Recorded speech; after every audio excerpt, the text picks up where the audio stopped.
coming at you with a video. Today is May 26, 2020. And yeah, so we'll get right into it. Okay guys, here's the Schumann.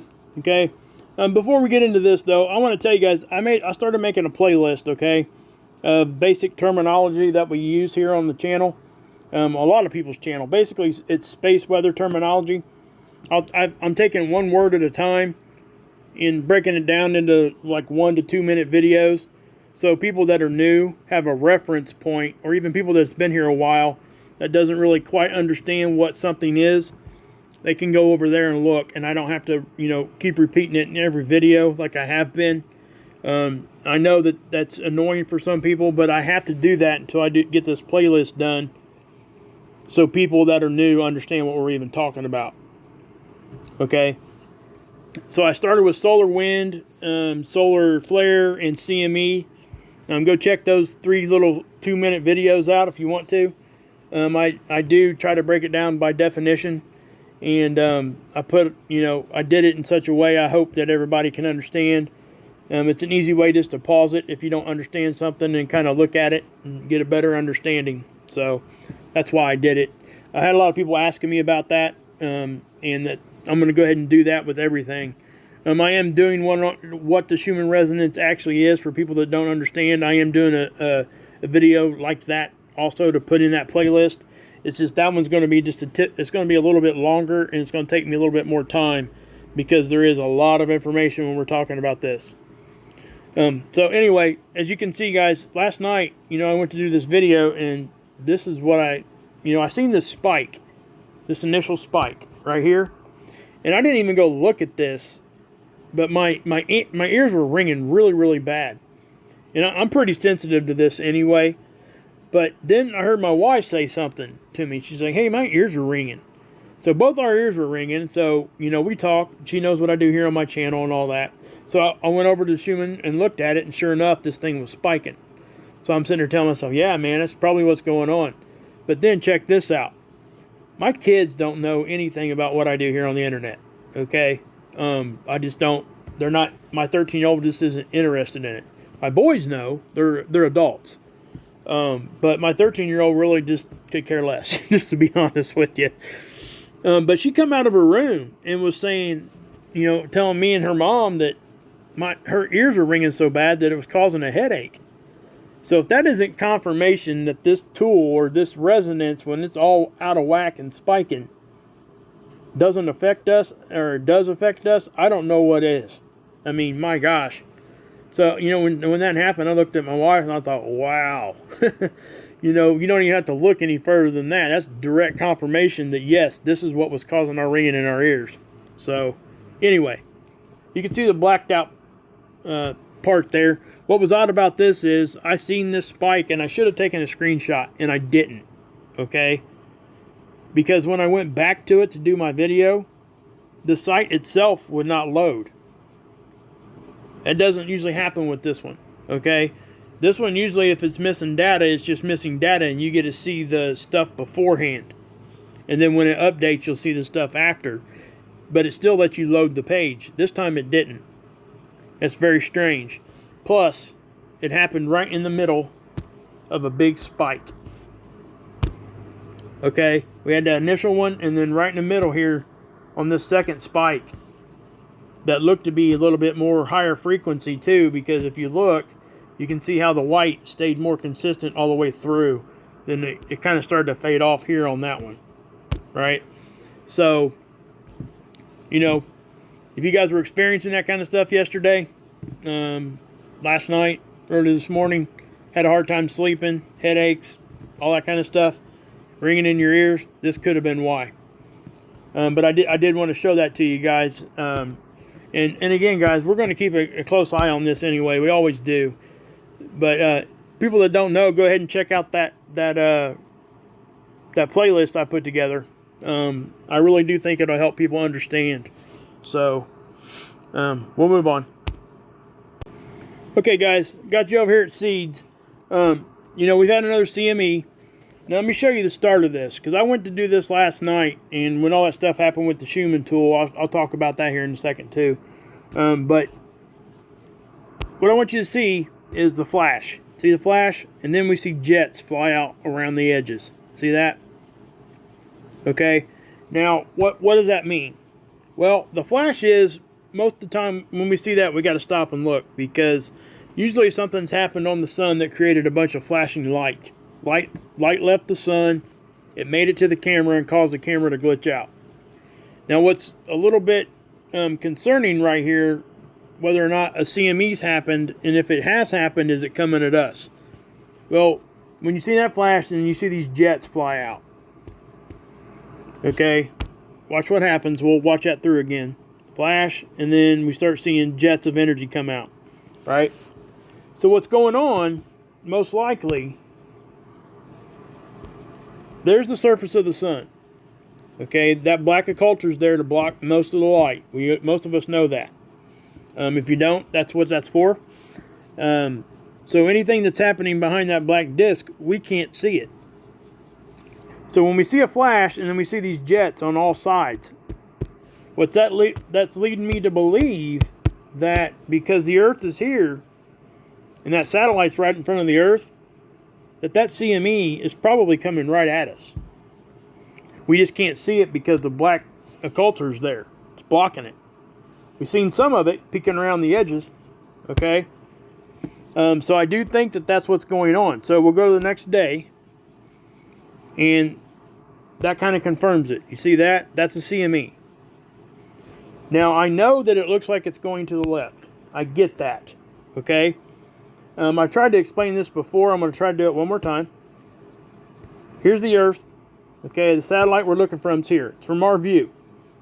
This is a two-dimensional model. So anything that is firing that direction, that direction, that direction, this direction, or even that direction is going to look like that. Okay, it's going to look like it's going directly to the left. That's because it's an optical illusion from a two-dimensional model. All this stuff going on right there is three-dimensional, but we have a two-dimensional model trying to show it to us. So how do we know what direction the thing's going? Right? Do we think it's coming at us or what? Well, let me show you. So what we do is we go look from the side, okay? Because we got to look from two different locations. Again, the Earth would be here. This satellite here, where we're looking from right now, stereo A, is from the side.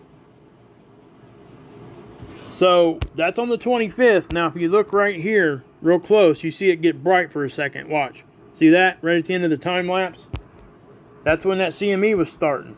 So we'll go to the next day, and we're definitely going to see the CME. Okay? It's easier to see over here on this one, because stereo A is highly pixelated. It's really hard to see anything in definition at all on this particular tool, which still blows my mind, because even back then they should have been able to put a better camera up here. Anyway, or a better tool, however you want to, word that. It looks as though, again, it's going directly to the left, right? Well, I just showed you one that was from our view. Okay, let me do it this way. Let me back that off a little bit like that. Okay, so the Earth is here. The one I showed you a minute ago was from this point of view, and it looked as though it was blowing to the right of us, right? On the other one I just showed you guys. Well, how can that be if this one is looking from over here and it's going to the right? Well, it's that optical illusion. Everything that's going on anything over here is going to look like it's going directly to the right. Okay? So, given the fact that here on stereo A, it looks like it's going to the right, and here on LASCO C2, from our view, it looks like it's going to the right, we can pretty much say that it's coming at us. Okay, not to mention that I showed you guys, well, let's just take you back over here real quick. All that energy that we're seeing right there, the majority of it's behind that black occulter. Okay, it might be better to show you this one. There's a flash from the CME, and then the jets come, right? flash, and then you see the energy come off right there. See at the top there? And then it does it all around too. So that's just another clue. So I do think that this second one may be coming at us, guys. Now we got 3 to 5 days to kind of watch this and see what's going on to see if it actually is. The CME tracker has not updated yet for this CME. So we'll wait on that. That'll be definite confirmation if we see that. We'll see almost exactly the direction that it's going. So, but I do think we need to keep our eye on this one very closely. Does that mean that we're going to take a rocking from this thing? No, it does not. This didn't look to be like huge, but let me say this, okay? It doesn't have to be huge. If it's dense, if it's a dense, compact thing and it hits us right on the face, we can get geomagnetic activity, get into storm levels, cause massive auroras. All that stuff can happen, guys, even from a small CME, especially when our magnetic field is weak. And we're going to talk about that here in a minute. So that's what I would say to that. Okay, guys, I got you over at planetxnews.org. It's Scott's website where he writes a bunch of articles. There's a bunch of links. I haven't shown it in a minute, but this is where I go to a lot of my links. So I would encourage people to go do that also. But what we're going to talk about is this article he wrote. Earth's magnetic field is weakening and impacting satellites and spacecraft. Okay, there's a whole lot here to unpack. Okay, but go over and check it out. And what he's talking about is like this right here. This is the South Atlantic anomaly. Now, most of us, when we first come into this, almost 100% of the time think that our magnetic field is uniform all the way across the globe. Well, it's not. Okay, there's weak spots, there's more strong spots, all of that, all the above. Okay, but this right here is what's known as the South Atlantic anomaly. Now, this is something that's been around forever. Okay, this isn't something new as far as the anomaly itself. Now, what's new is the fact that it's now over here too.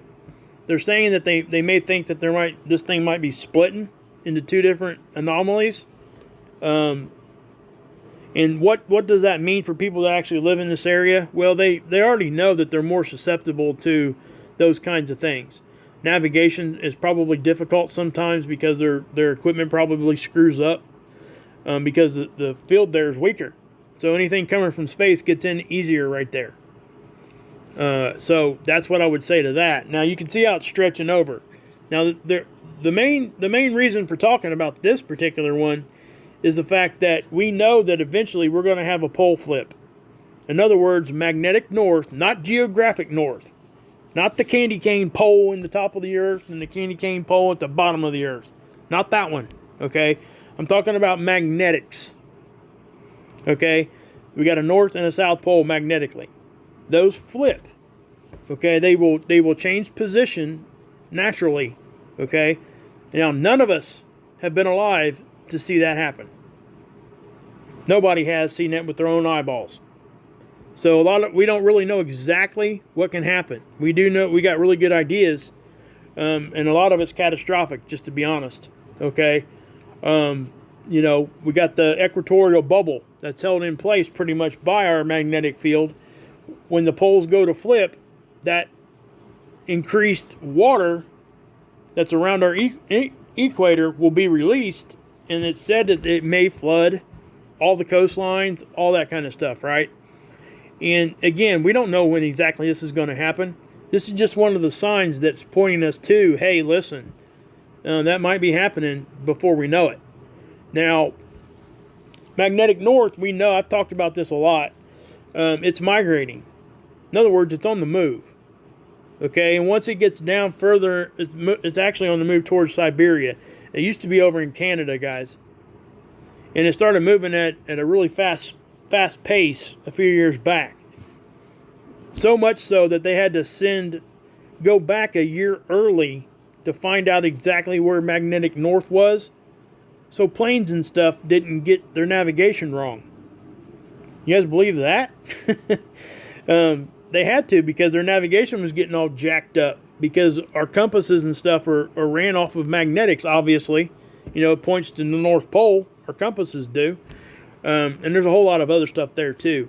But this, it's very important to navigation. It's very important to all that. But we just simply do not know. We can speculate, we can theorize, and we can get really close to what's going to happen when we have a pole flip. But none of us have been here to see any of that. And, you know, we've all seen the doomsday maps. I don't typically talk about that because I don't think it's very positive. You know, is there really much we can do about it? No, we can't do nothing about this. This is a natural cycle that happens. Okay? Simple as that. Can we be aware? Yes. Should we be aware? Yes. Should we take precautions? Yes. Do we need to go crazy? No. Okay? What I'm saying is that we have no control over this, and I've said this a lot on my channel. Don't worry about stuff you can't control. Just be aware and do the best that you can. I teach my kids that. Don't worry about something you cannot control. If you can't control it, why worry about it? It's going to happen regardless. But just know that it's going to happen and be prepared for whatever could. And that's kind of what I'm saying here. So we just got to watch this and see what's going on. Some people think it's going to flip very, very shortly. Some people think that it's going to take years. Who knows? Again, none of us have been here to see it. We can just judge by catastrophic events that happened in the past that they kind of point towards what would a pole flip do, right? And you can go back in history and look and kind of pinpoint when these things were. But, you know, or how accurate is that? You can't be 100% accurate on that. No way. So, just saying. Now, the South Atlantic anomaly, guys, I mean, yeah, it's interesting. So, you know, it's just another thing that points towards we are heading for a pole flip eventually. Okay, guys, I got you over at spaceweather.com. What we're going to talk about is this far side sunspot. Now, there's no way to say that this is a complete sunspot yet. We just don't know. What it is we can see it from the side, from stereo A, but we don't know if it's an official sunspot. It won't never be an official sunspot till it's Earth facing anyway. So the sunspot is actually kind of about, if you look over here, it's kind of about in that area. I'm not going to take you over to SDO and show it to you, but you can go look at that for yourself if you want. But also right here, this blue link, if you go over to spaceweather.com, if you click that, it'll take you right to it. Anyway, that sunspot is going to eventually rotate Earth facing, right? So that's what we're trying to say here. Now, I take a lot of grief for reporting on even little CMEs, little things that happen on the sun, whether if it's on the backside, on the side, whatever. I still show it to you guys. And there's a reason I do that, because it points towards more activity. It points towards our sun waking up a little bit. I don't show you guys that stuff to say, hey, oh my gosh, run for the hills. I don't even say that when CMEs are coming right at us. Matter of fact, I say the opposite. But, you know, I do take a lot of grief for showing you guys stuff like this. But now other people are doing it too. So, Space Weather has never done that to me. SpaceWeather.com. I've not heard anything from them. But what I'm saying is, you know, some people get on me about reporting on small stuff. And that's okay. They're entitled to their opinion and all that. Really, they are. But, you know, I'm not going to stop reporting on small stuff because it does give us more data to look at and we can learn from it. I don't understand how you could not think that way. I don't, you know, that's just how I think. Anything that's out there happening on our sun, we can learn from. And that's my goal. That's the whole reason, you know.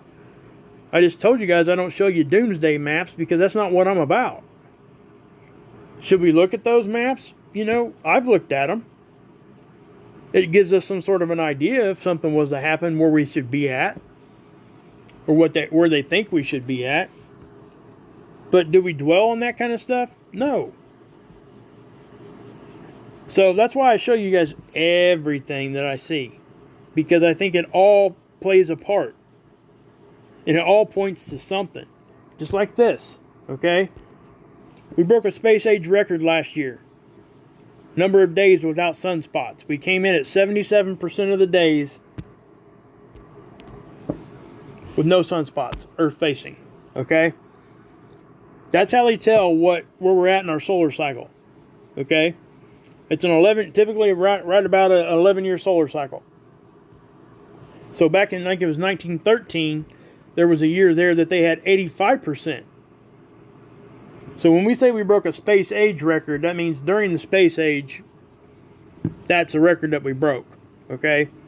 Now I have to say this too. Back then, you know, how did they detect sunspots? Well, I think they used filters on their telescopes and they looked at the sun. That's pretty much from ground-based stuff. There was no satellites back then, you know, obviously. So the technology wasn't there to be able to actually see things like we can now. So I wonder how accurate that 85% actually is. I'm not so sure that it's actually that high. What I'm saying is, if they had the same technology back in 1913, I think that they probably would have seen more sunspots. That's just my opinion. I don't know for sure. But you can see, and what's kind of puzzling right now is if we were to stop today, right now, this year would be more days without sunspots. 78%. I don't know that that's ever happened, okay? Because if you look down here, you can see it go to 73, and then the next year it starts decreasing, right? I don't know that we've ever